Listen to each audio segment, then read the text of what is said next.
The worst question you can ever ask is, how do I have a better marriage? Because it takes two. The best question is, God, how can I be a better husband? How can I be a better wife? What is within my control? Welcome to the Focus on the Family broadcast, helping families thrive. Marriage is at the forefront of our ministry here at Focus on the Family. We place such emphasis on it because it's the foundation of the family structure. It's also a picture of the gospel, reflecting Christ's love for his people. While marriage can be filled with beautiful moments, there are also challenges, and there's no denying that it takes a lot of work and intentionality to have a good marriage. And when you're prepared to face those challenges, you'll be able to weather the storms and come out better on the other side. This episode with Dr. Greg Smalley and Dr. Bob Paul received outstanding response from you, our viewers, earning its place in our Best of 2020 programs. It's full of great insight, wisdom, and practical advice to strengthen marriage in any season. And Greg is the Vice President of Marriage here at Focus on the Family and has been with us a number of times in the studio. Dr. Bob Paul heads up our Hope Restored Marriage Intensives, and you'll hear more about those as we get into the content. Now, together, they've written a book called 9 Lies That Will Destroy Your Marriage and The Truths That Will Save It and Set It Free. Here now is that conversation on Focus on the Family. Greg and Bob, welcome to Focus. Hey, thank you. It's so good to be with you guys. You've been here a few times, Greg. Bob, this is your first time. First time on the broadcast. Yeah, it's so good to have you. And you're normally out in Missouri at Branson and That's correct. helping couples every day, right? At Absolutely. Hope Restored. Absolutely there, and in Georgia and in Michigan. So I'm all over the place for Focus. Talk about Hope Restored. Just fill in what happens there. Couples arrive Sunday night typically. Yeah, it's a program that we have, as you know, for couples that are struggling and generally in pretty severe crisis. They show up for our mainstay, which is our group program. They show up Sunday night. And then they're there through the day on Thursday, and they come often looking for a miracle. It's all day long, so we can really get deep. We've got staff involved to be able to care for them so they don't have to worry about all the normal things. They don't have to cook, they don't have to clean, they don't have to deal with all the stressors, the normal stressors of life. And we can really help them stay with the issue till we get to the core. And when we get to the core, that's where the Holy Spirit really shows up and real deep healing occurs. Matter of fact, we have people tell us regularly that an intensive is like a year to a year and a half's worth of normal therapy. Yeah, and it's so exciting. And for those couples who are really struggling, those that are in great difficulty, this is the kind of thing. If you're in that last knot in your marriage rope, give this a try. So many couples get turned around in this environment. And this program has an 80% post 2-year success rate, meaning 80% of those couples are together and doing better. 97% satisfaction rating that couples come and that the experience exceeds their expectations. 97%. And the bottom line is you'll go away healthier. Regardless of what happens in your marriage, you'll be a healthier person. But the best thing is that 80% factor. All right, let's turn to the book and talk about what you've discovered in your practices, etc. One is just marriage in general. When you look at the culture, there seems to be, because of the divorce rate and people's disillusionment with marriage, the culture generally is pulling back. You have some in the culture saying we need to do away with the nuclear family. I think it's crazy. I think it's the beginning of the problems in the culture that we don't have healthy, intact families. But what's your read of why the culture is pulling back from the institution of family? Where did the institution come from, and why is it under attack? You know, God created marriage. So man did not. It was God's gift to us thus it's opposed. And so the evil one, Satan, hates marriage, hates what it stands for. And I really believe a big part of what's going on in our culture right now is that Satan is so committed to destroy marriage because he fears what our marriage could be. When you have a husband and wife together, figuring out how can we use this gift that God's given us to serve others, to love others. That is one of the most powerful forces on earth. And Satan knows that. And so he tries to create chaos. He wants couples to buy into lies that they start trying to live out that completely then destroys their marriage. And that's what Bob and I see when couples come in for an intensive. They've bought into lies. They want a great marriage. These lies though exist, these myths, and they don't get them there at all. And I really believe it's because Satan is trying to create that chaos because he fears what we could be. Well, and I love that spiritual application of that. The idea that when a couple is functioning in God's design, that it's powerful and it brings shalom. It brings peace to the family, to the community, to the church. I mean, it's what God intends for us. And boy, our flesh and Satan work overtime to separate us and keep us apart. And you know, what's really interesting too, as we see these couples coming in, is that the lies have not only infiltrated our culture. Satan knows what he's doing, and they have infiltrated the church. Oh, yeah. And we are being told things and given strategies for doing relationships by well-meaning people who really aren't out to hurt us, who really believe what they're teaching us. And these strategies cannot work. They are not in line with God's design, and the couples don't know it. So what we see happening frequently is that couples are doing the things they were told they should do that should result in a good marriage, and it's not working. But they've been told by people that they trust. So when they don't work, what do you think they're left to assume is the problem?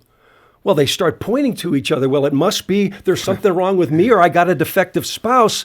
And the people are virtually never the problem. It's that they're trying to use relational strategies. They cannot succeed, and they don't realize It's it. going right back to the garden. It's so amazing that Adam and Eve were the first ones to demonstrate unhealthy relationships. That's right. She made me do it. No, he did it. And it was Satan's deception. Right. That led caused it. that. Okay, let's get to we're going to try to cover the 9 today and tomorrow. I don't know that we'll get to all 9, but if you miss any of the program, make sure you download it. John will give those details in a minute. But let's get to the first one. In fact, you share the story of Zach and Katie, who added to their wedding vows, and they lived happily ever after at their ceremony. That fairy tale idea, that's the first lie. So take a whack at it. You know, it's interesting that that whole fairy tale view of marriage has so infiltrated our Western culture for sure. And the idea when you get married is you're hoping that, it starts once upon a time. And certainly the love that I have right now for my spouse has to be leading toward, and they all lived happily ever after. And happiness isn't a bad thing. I mean, frankly, I'm kind of partial to happy, and I prefer more than less. I'm convinced God wants us to be happy. But when you think that happiness is the key, that happiness is the goal, you are so set up because obviously God put us here on purpose with purpose. And there's a cosmic battle that's going on between good and evil. And happiness can't be the primary goal. There's a purpose bigger than happiness. Okay, but in that, where are we getting those signals? The media? How come, it's not bad to have a bar to be reaching for. I want a happy, joyful marriage. I think that's okay. Where does that break down to where it becomes a lie, Greg? Yeah, the lie is that my end in mind is to feel happy, versus when I think about my marriage, I think about Aaron and I on this grand adventure. We're on a journey. My goal isn't to be happy. My goal is to journey in this life with Aaron. Through all the valleys and the mountains. Through all of that. And because if my goal is happiness, then what happens when we're not happy? What happens when we're in pain and we're frustrated and something's going on? It's so confusing. As Bob said, then maybe it's me. Maybe she's the problem. I wouldn't go there. Yeah, I wouldn't say that out loud. I'm just in my mind. I'm thinking that.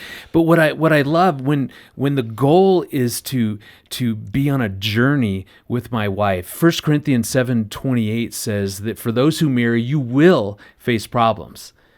I mean, that's straight out of the Bible. We are going to hit these high times into where we feel joy and we experience happiness. We're going to hit low moments where there's going to be a lot of pain. And what I love is that there's no one else on earth that I'd rather be with on this grand adventure, not knowing what's around the next corner, what we're going to face. For me, the goal is growth, not happiness. I want to keep becoming more like Christ. I want to be a better husband. And so my outlook is not happiness, it's growth on this journey. That reality is that's your goal. Sometimes you got to say, okay, I don't feel like being a better husband right now. Yeah, and there are plenty of times I'm sure Aaron would say, yeah, I experience him that way. And I'm human, and there are going to be those moments, and I'm going to go through those seasons where it's about me, I'm selfish, I'm prideful, but at the end of the day, I want to keep growing as an individual and as a husband, and having our marriage become a marriage that we are both thrilled with. So you're looking at the trend line of your life. Right. I mean, that's the Christian walk. You want that trend line to be improving over the course of your life, that more of the fruit of the Spirit is who you are over time. Well, we want to help you grow in your marriage. Let me just tuck in here. One great way for you to do that would be to get a copy of this book, 9 Lies That Will Destroy Your Marriage, written by Bob Paul and Greg Smalley. We've got it at focusonthefamily.com/broadcast, or call 800, the letter A and the word family. All right, Bob, let me throw this one to you, and Greg, you can add on. The second lie, kind of the equation of marriage, and what does it mean? You mentioned that the typical wedding ceremony, which I'm laughing because Gene and I did this, which is the unity candle. It's beautiful. It makes sense. It's right out of Scripture. I think that, two shall become one, and we did it. We, had 2 individually lit candles. We lit the one candle, blew the other candles out together. It was beautiful. I have a tear in my eye. Yes, I'm glad. Why is that a lie, that the 2 shall become one? That's right out of Scripture. Yeah, that part's not a lie. The understanding of what is meant by one is the problem. Okay, give it to me. Okay. So when you try and become one with Gene, I've known you guys for a while now, and as far as I can see, if oneness, becoming one, is your goal, you two are a failure, because every time I see you, I see still Jim and Gene.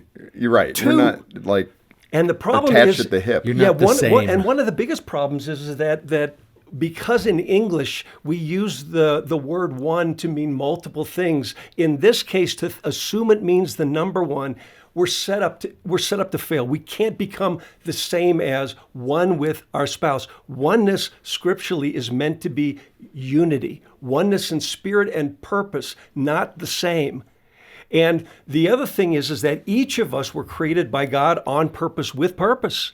And each of us have a unique journey together. When you get married, there's me, and there's, in my case, Jenny, and there's us. You add a third journey. And the problem that I see with the unity candle is what you said happens at the end. They blow out the individual candles. And when I'm at a wedding, everything in me wants to stand up and start shouting, which of course would It'd be disruptive. They want to kick They me won't out. invite you back. How many weddings do We you strap go to? him to a chair when he's at a wedding. Because of that kind of stuff, I hate weddings. I feel at the end of a wedding, I want to go up and hand him my card and say, you want to hold on to this. What's because so you might bad need about this. it? I mean, I hear you saying that blowing it out is signifying that now the old me is gone, and we're because just the one. marriage becomes the priority. The marriage becomes the focus. The individuals then sort of fade away into the background. And all we're saying is that all 3 have to matter. You, your spouse, and your marriage equally all have to matter and have to be attended to. Well, I think the idea is you become selfless, more selfless. It's natural for human beings to be selfish. That's why the Lord said, be more like me. And He is selfless, right? He's giving.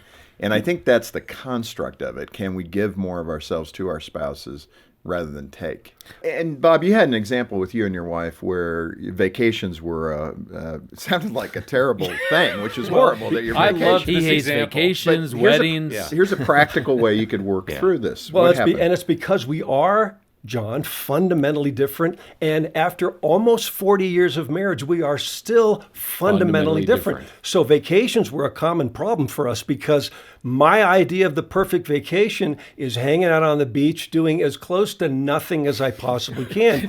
Jenny is a pedal to the metal kind of gal. See everything, do everything. Everything. Okay, before we go on a trip, we have to go get the AAA guide and see where all the gems are between point A and point B, because the more we can do in that amount of time, the better. So It's good stewardship. Come on. I end up at the end of a vacation feeling like I need a vacation from the vacation. I'm so exhausted. And Jenny goes stir crazy doing it my way. So we were trying to figure out a way to resolve this, and we prayerfully found a solution. Let's try this. And what we decided to do, and this is just one way to work through things, but it's where our differences became a blessing. We decided to try on a trip to Yellowstone and Grand Teton. We had a road trip for 3 weeks. It was day on, day off. Day on, day off. The day on, we packed as much in as we possibly can. The day off, we just chilled. And what we found, what was so fascinating, is that both of us can overdo our part to an extreme. And I can actually underdo to the point of boredom, and she can overdo to the point of exhaustion. This turned out to be the best vacation we've ever had. And we both ended up refreshed and excited. It was fabulous. Yeah, that's great. That's the way it should work. All right. A lot of these love lies seem to be laced with some truth. I think we're identifying that, which can make them kind of hard to distinguish. You know, what we talk about with unity and becoming one seems like the right thing. Hopefully people are understanding your definitions and what the concern is. The third love lie is all you need is love. I want to make sure I attribute that to the Beatles. I think they coined that phrase. But what makes that a lie? It sounds so good. All you need is love. Come on, Greg. Yeah. All you need is love. I just threw up in my mouth a little bit. Hearing you put it quite the way. I got to say, do. Okay, go ahead. I think the problem is that when it's how people think and define love. So for there's a big group of people that see love as all about that passion, that feeling that they experience, the emotional part of love. And then you've got another group that when they think about love, it's that decision. So there's going to be times you don't feel love and you've got to make that decision. So you find it's kind of those two camps. It's either the focus is on the emotional feeling part of it or the commitment, the decision. And sadly, they completely miss the truth about love, which is God is love. We don't create love. God is love. And when we begin to understand that there's no part of love that I create and generate, it's not about a feeling. It's not just about a commitment. It's understanding that my job is actually to keep my heart open so that God, who is love, flows through me. That's one of the best things that we see happen in an intensive is couples begin to really understand that, okay, so maybe part of the problem is that how I view love. Like we get all the time, couples will come in and just say, well, I don't feel love anymore towards my spouse. And they think that's the end. Right. At that point. That's the end of their marriage because the love is gone. Right. And I'll tell you, the truth is, when I'm sitting in the therapist chair at that point, because I understand how love actually works, that's one of the least troubling things anybody can say to me. Because the only reason the love isn't there at that point, since God is love and it all comes from him, is that somehow the top door to their heart's closed. Right. And the love is not able to come through. Because honestly, if we want to experience the fullness of love for our spouse, all we have to do is ask the Lord to let us see through his eyes and feel with his heart. And it will be there in abundance at that point. That's the golden nugget right there. I mean, that's what it's all about. Greg, you have a story, and sometimes these things can take on small steps. It doesn't have to be something gigantic, although that's good too. But you had a story about just making the bed. I mean, that seems so simple, but it really it ministered to Erin, your wife's heart. Yeah, my wife and I have had this ongoing argument over 20 years of marriage, which is why do we make a bed? And so we've just battled that, and I kind of finally went, if you want the bed made, go for it. That's your choice. Until she had a foot injury and was in a cast. And I walked into our bedroom and I watched my precious wife in a cast hop around the perimeter of our bed trying to make it. And I said, okay, this is like sick. Like okay, seriously, you're going to injure yourself. It's a bed. Let it go. Take a break. In the course of that discussion, really understanding why that was so important to her and how much that meant to have a bed made, I finally got it. Yeah. And thus I realized, that could even be a part of a way that I sacrifice for her, that I invest in my wife, which is really the fourth lie that we see. Well, I was going to ask you about that exactly, the sacrifice and the misunderstanding of the definition of what it means. Yeah. Go ahead and describe it. Yeah, I think how sacrifice becomes a lie is that we really misunderstand that God is created us with such value. And my sacrifice is actually taking this value that God's given me and using it as an asset, as an investment, as a way to invest in my wife. And so recognizing how important that bed was in having that bed made was for her, it gave me a choice. I mean, I could either take this investment that God's given me, and actually use that as a way, use the time, use the effort, use the energy that it would take to make the bed every day. And so that day, I told her, I said, okay, I get it.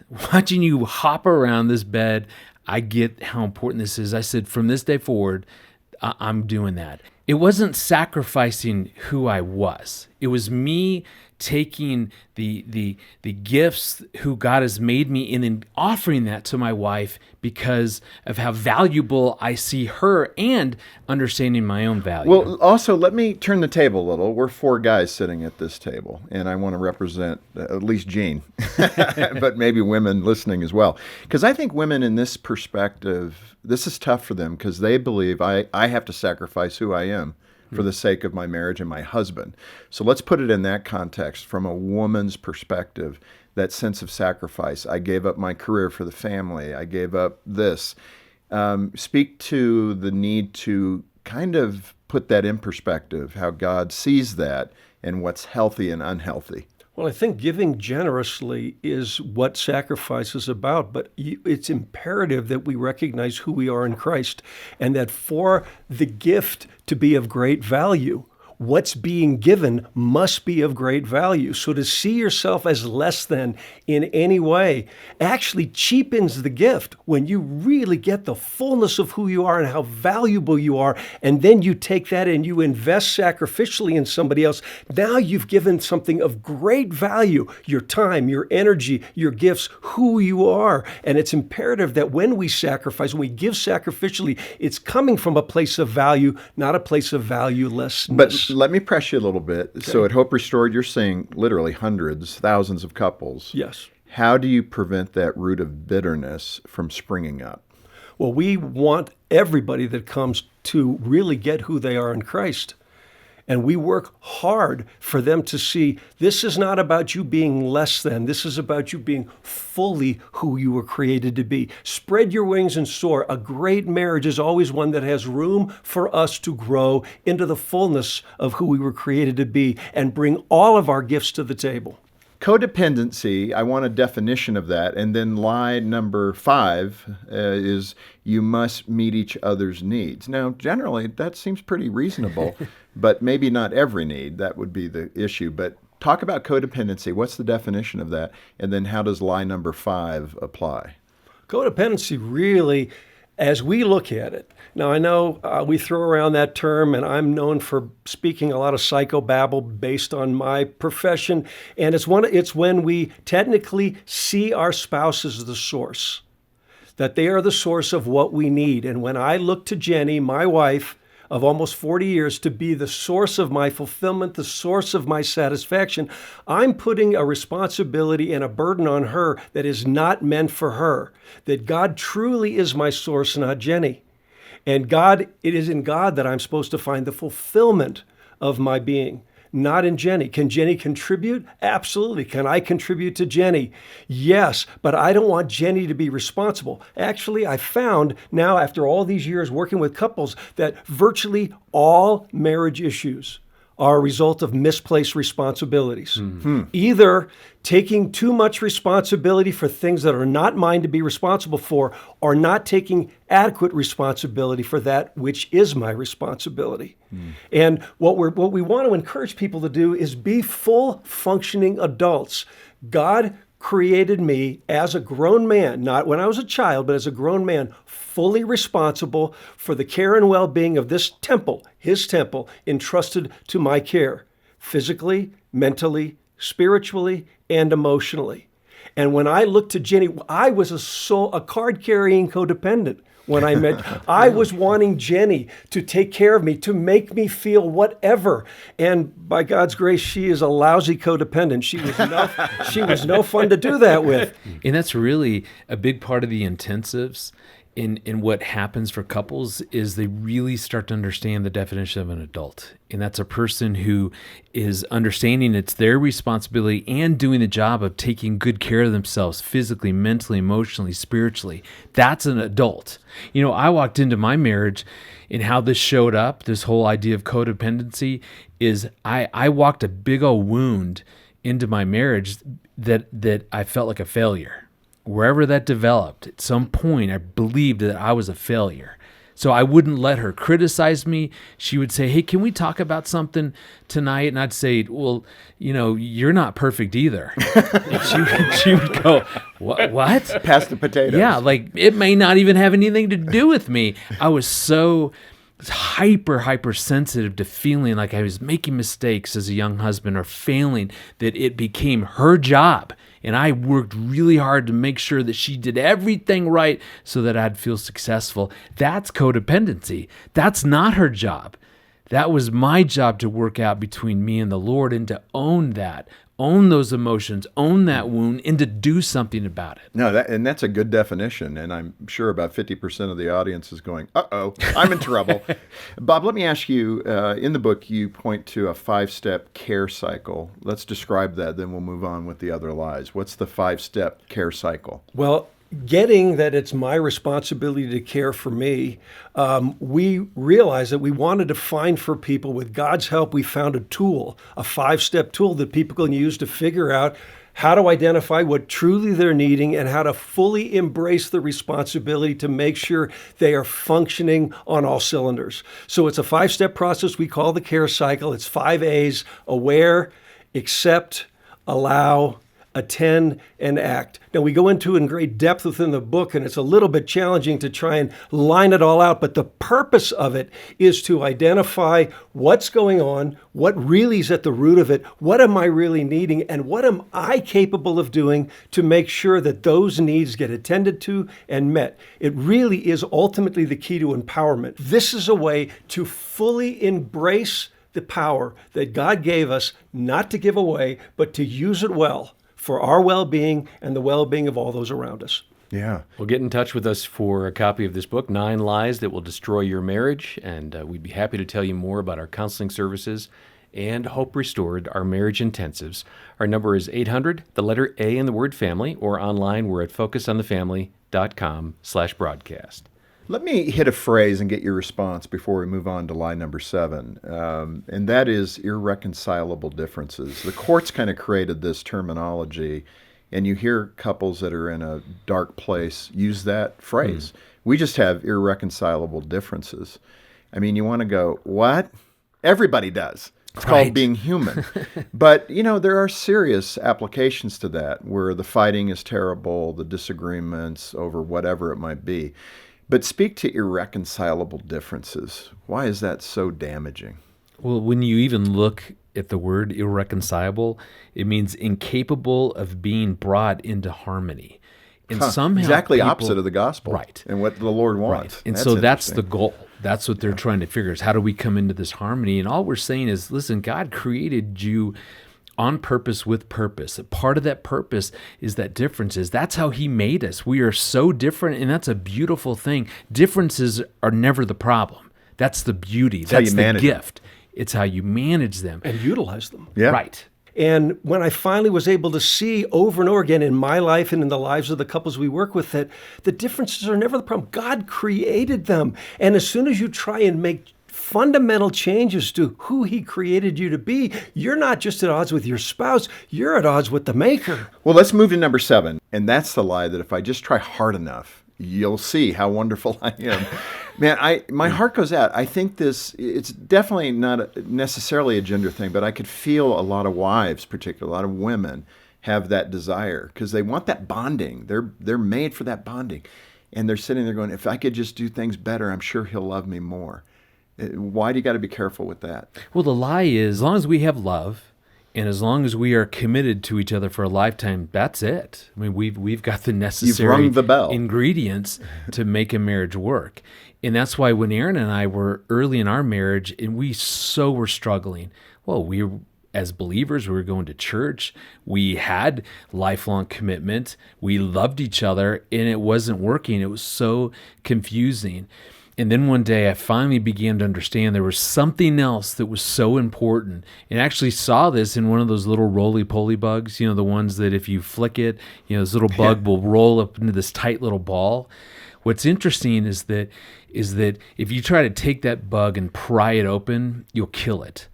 And that's how God created our heart, is that when we don't feel safe in our marriage, and we instantly, like that little bug, our heart rolls up. And what I began to understand with Aaron is that, we loved each other, we had lifelong commitment, but my wife felt so unsafe with me. The way that I was showing up, the way I was trying to get her to love me in certain ways made her feel so unsafe that she was like that little bug, so rolled up tight. Her heart was so tight, and it actually had begun to harden. And one of the things that I began to learn is that love is necessary, commitment is necessary, but Aaron and me both feeling safe. When we feel safe with each other, then our hearts open. Like that little bug. That bug will begin to open back up when it feels the thread is gone.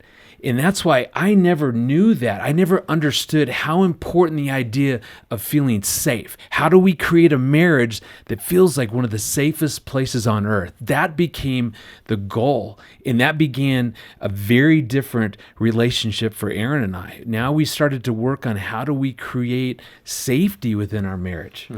If you can remember to make safety the center of the target, safety and security at the center of the target, because what actually happens, to your point, is that when people begin to truly feel deeply and profoundly safe and secure, we just always relax and open up. And when two hearts that are open are in close proximity to each other, that intimacy and the connection we're longing for happens naturally. But when people feel unsafe and insecure, they're guarded.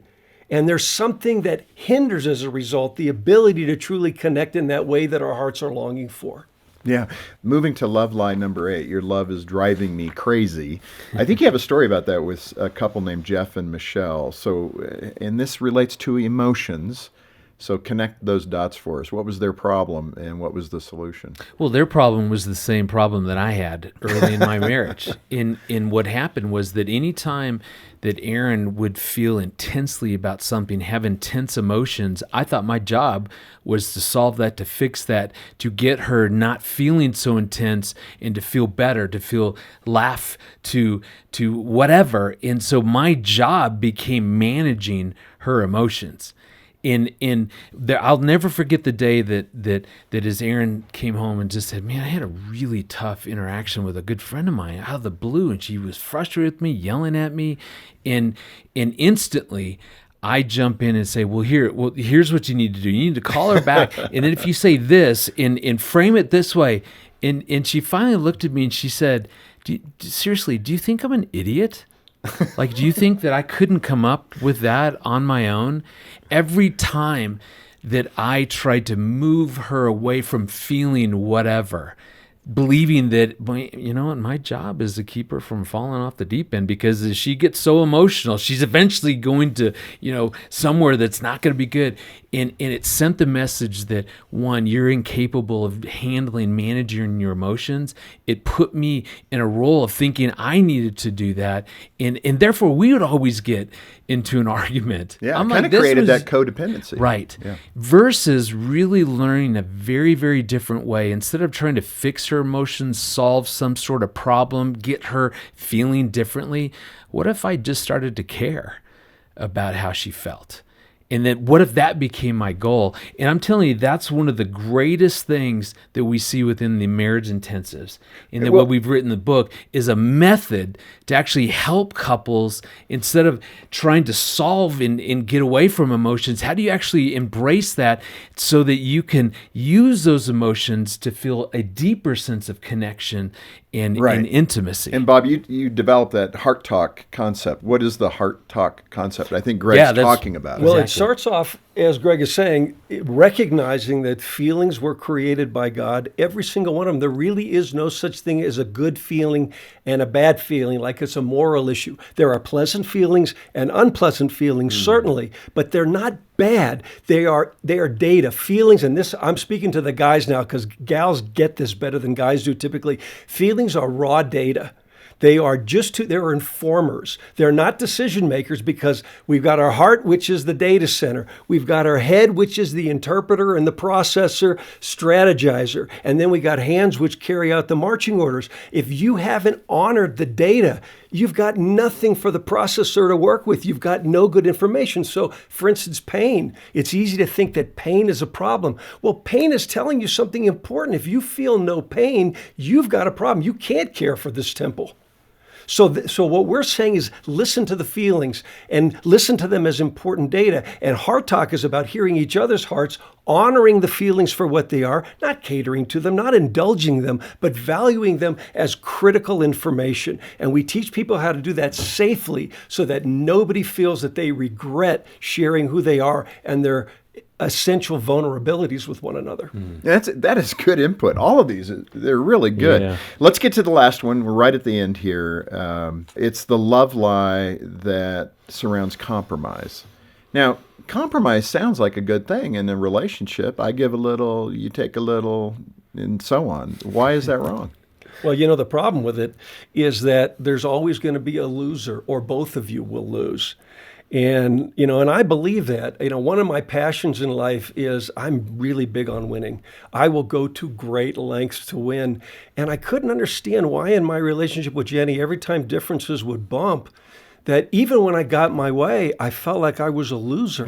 Welcome to Marriage 101. Yeah. And I was I don't need to be a clinician to tell you that. Yeah, I was so frustrated. What was the problem? You need to put Jim to work inside the intensives. Come on board. Right. Anyway, so what I finally realized, God broke through one time and he helped me to see that by his design, marriage is a team sport. And when you're on the same team, you either both win or you both lose. There is no such thing as a win-lose outcome in marriage ever. It's purely an illusion from the pit of hell. Because if anybody, I asked my son once in a conversation I had with him, because we were locking horns on something, and I overcame him, and he surrendered to me, and then I saw that I just destroyed him emotionally. And what I realized was that God helped me to see how to rectify that. I went up to him and I said, "Hey, son," he was playing Little League Baseball at the time. He was 13. I said, he played with a kid named Chucky, and I said, "Is there ever a time when you win and Chucky loses?" He said, "No." I said, "How about Chucky wins and you lose?" He said, "No." I said, "How come?" He said, "Dad, we're on the same team." I said, "Exactly, son. I lost in that interaction with you because I'm your teammate, not your adversary." And what happened was I walked away for several days thinking about my marriage, and finally the light bulb went off, and I saw for the first time that I set up virtually every single interaction I had with Jenny when a difference was at play, just like that one I did with Chris. And marriage is a team sport, and therefore if either feels compromised, let's use that word, if either feels compromised less than, like they had to give in, that we lose as a team. And since that point to this day, which is 20-something years now, I've adopted, we as an organization have what we call a no losers policy.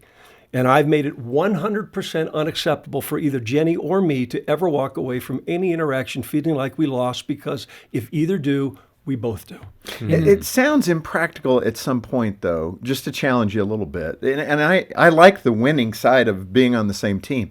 But when you get to a decision or an impasse, how does one person not feel like I had to give in?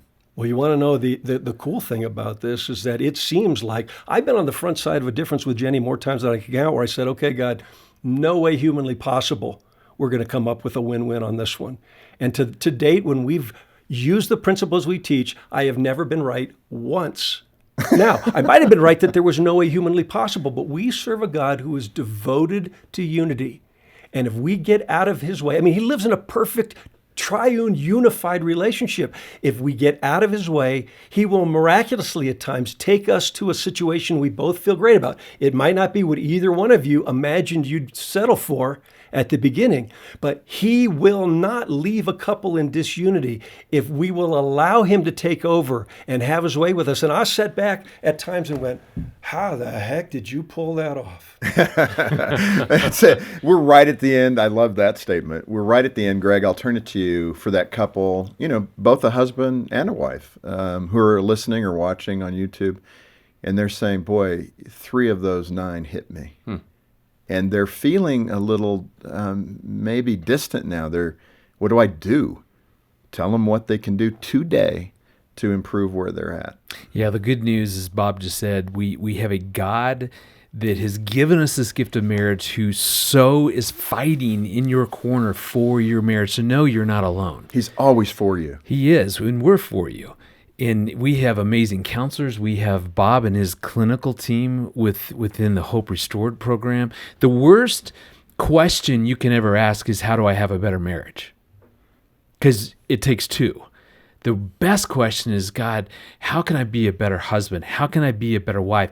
What is within my control? And that's really what we're laying out for you in the book. We're giving you simple ways that you can make some adjustments, that you can make some different choices that will begin to make a difference. You have such amazing influence on your marriage. And sometimes all it is some awareness, and then, okay, so what do I do about that? And that's exactly what we've given you within this book. And it's so good. Both of you have done such a great job with this content. I hope this book does wonderfully because it means people are engaging in their marriage and trying to do it better. And we're here for you, as Greg just said. Thanks so much for the hard labor of putting this together and for everything you do every day here at Focus on the Family. Thank you for that. Yeah, you're welcome. Thank you. And thanks for giving us an opportunity to serve this ministry and to serve the kingdom here.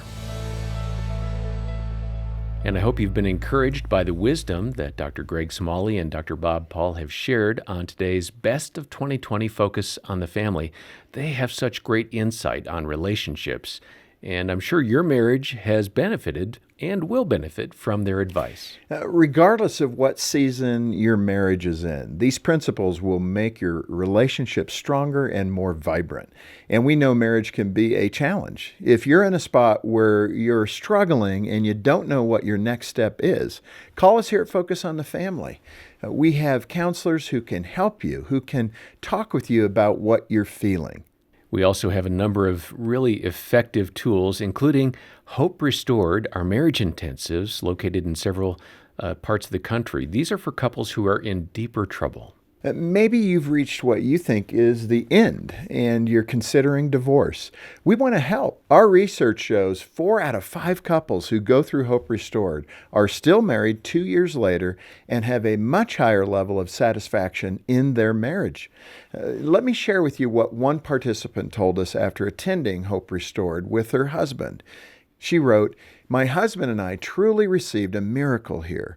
Our overall experience was beyond our expectations. We learned that there is hope when thinking all hope is lost. Our relationship has been forever changed." I love hearing how God is using Focus on the Family in the lives of couples like that who are getting the help they've so desperately sought after for perhaps years. Yeah, and we're all grateful to be a part of it. Knowing that almost half of marriages in America end in divorce, we recognize that we still have a lot of work to do. Because of the isolation and financial uncertainties caused by the pandemic, many marriages today are struggling. You can give families hope by supporting Focus on the Family today. God will use your support to save marriages through books, Bible studies, marriage podcasts, the broadcast, and Hope Restored marriage intensives, and so much more. When you give a gift of any amount today to the ministry, we'll send you a copy of Greg and Bob's book as our way of saying thank you. Your support is critical so that we can finish the year strong and plan to reach even more families in the coming year. God's going to do amazing work through you and Focus on the Family in 2021. Donate today and get your copy of 9 Lives That Will Destroy Your Marriage. And you can do so when you call 800, the letter A in the word family, or just click on the link on your screen.